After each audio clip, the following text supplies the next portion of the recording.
Debut oleh Romeni ditandai dengan sebuah gol yang membuktikan kualitasnya sebagai seorang penyerang. Bagaimana cara dia mencuri bola dari lawan merupakan sebuah aksi yang layak mendapat pujian. Aksinya di atas lapangan memang membuat takjub banyak orang. Pemain yang mempunyai darah medan itu mempertontonkan kualitas yang dimiliki. Selain mencetak 1 gol, Oleh Romeni sebenarnya juga memiliki andil dalam proses terjadinya penalti di menit awal. Pergerakannya sukses menarik satu center back Australia, sehingga menimbulkan ruang kosong yang dapat dimanfaatkan oleh Rafael Struijk. Karena performa gemilangnya tersebut, usai pertandingan, dirinya mendapat banyak pujian dari netizen. Untuk lebih lengkapnya, mari kita bedah bagaimana debut Oleh Romeni bersama timnas Indonesia.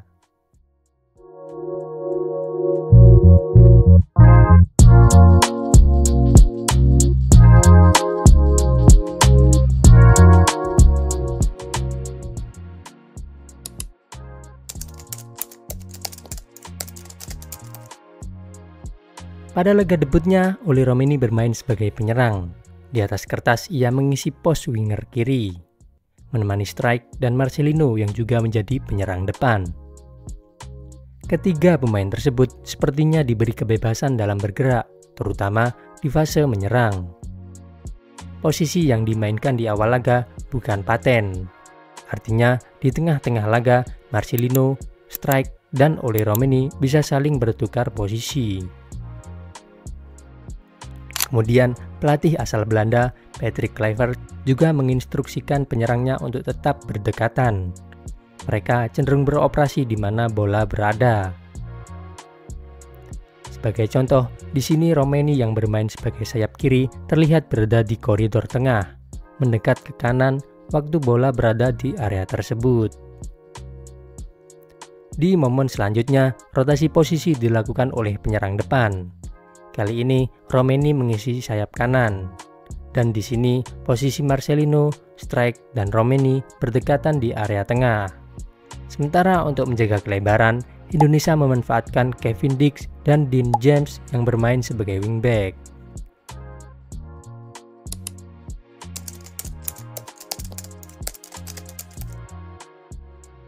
Kalau diperhatikan, nama-nama penyerang yang masuk dalam starting lineup merupakan pemain yang memiliki fleksibilitas tinggi.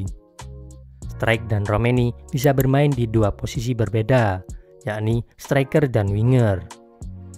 Kemampuan serupa juga dimiliki oleh Marcelino, bahkan dia bisa bermain sebagai gelandang. Waktu di atas lapangan, mereka sering turun ke ruang antar lini, termasuk Oleh Romeni. Pada gambar ini terlihat bahwa 2 penyerang Indonesia tidak menempel center back lawan, tetapi mereka memposisikan dirinya berada di antara lini belakang dan lini tengah. Di momen lain terjadi variasi posisi antara Romeni dan Marcelino.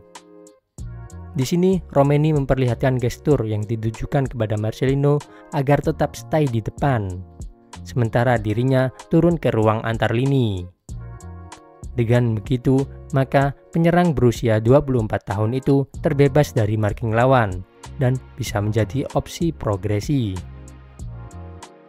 Kecenderungan Romeni menjauh dari backline itu terkadang bermanfaat bagi penyerang lain. Salah satu contohnya terlihat pada proses penalti Indonesia di awal laga.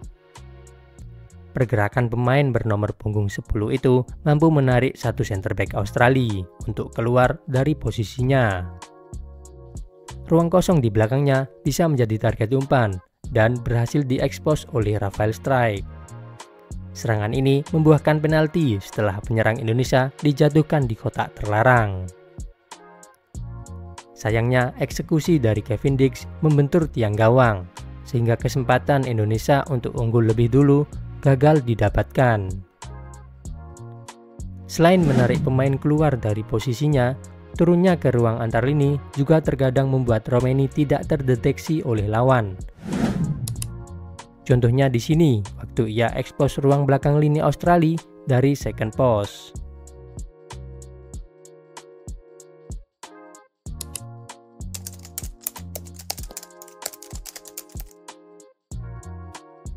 Performa Oli Romeni di laga kemarin jadi salah satu yang terbaik di antara pemain Indonesia.